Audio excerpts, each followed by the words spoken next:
సరే అధికారంలో ఉన్నప్పుడు ఎప్పుడు మీకు బీసీలు కానీ ఎస్సీలు కానీ ఎస్టీలు కానీ గుర్తుకు రాలేదు. నిజంగా పూలే విగ్రహ ఏర్పాటు విషయం లోపల మీకు కానీ మీ పార్టీకి కానీ చిత్తశుద్ధి కానీ నిజంగా ఒక ఆలోచన కానీ అంటూ ఉంటే నేను సూటిగా మీ మీద ఒక ప్రతిపాదన ఉంచదలుచుకున్నాను.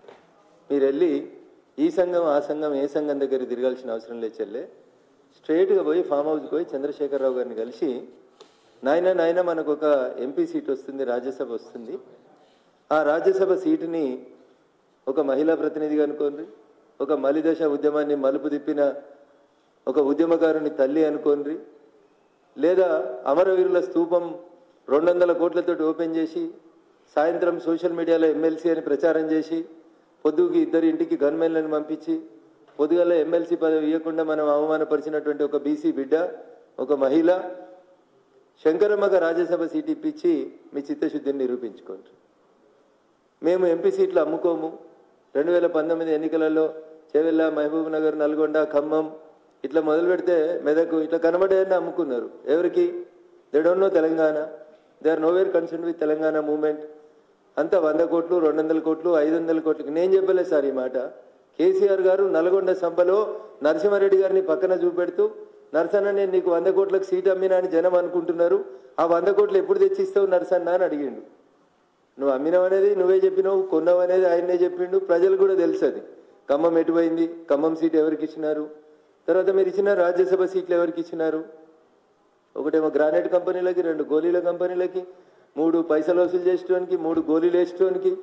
అందుకని ఇప్పటికన్నా కవితకు అర్థం కావాల్సింది ఏంటంటే, మేము 10 ఏళ్ళ అధికారంలో ఉండి ప్రతిరోజు తప్పు చేసినాం. దళితుని ముఖ్యమంత్రి చేయలేకపోయినాం, చేస్తామని చెప్పినాం, చేయలేకపోయినాం.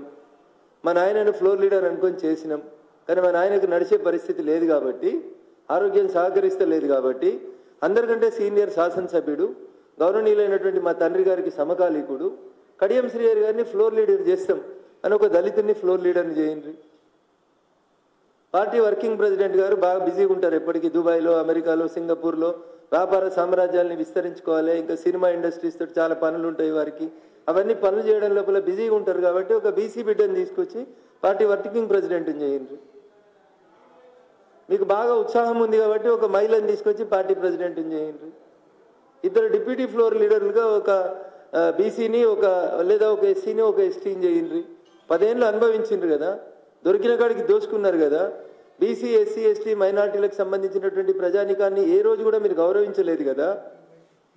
బీసీలకు ఇచ్చేసినాం, అది చేసినామని చెప్తారు. మొదటి క్యాబినెట్లో 2, రెండో క్యాబినెట్లో 3.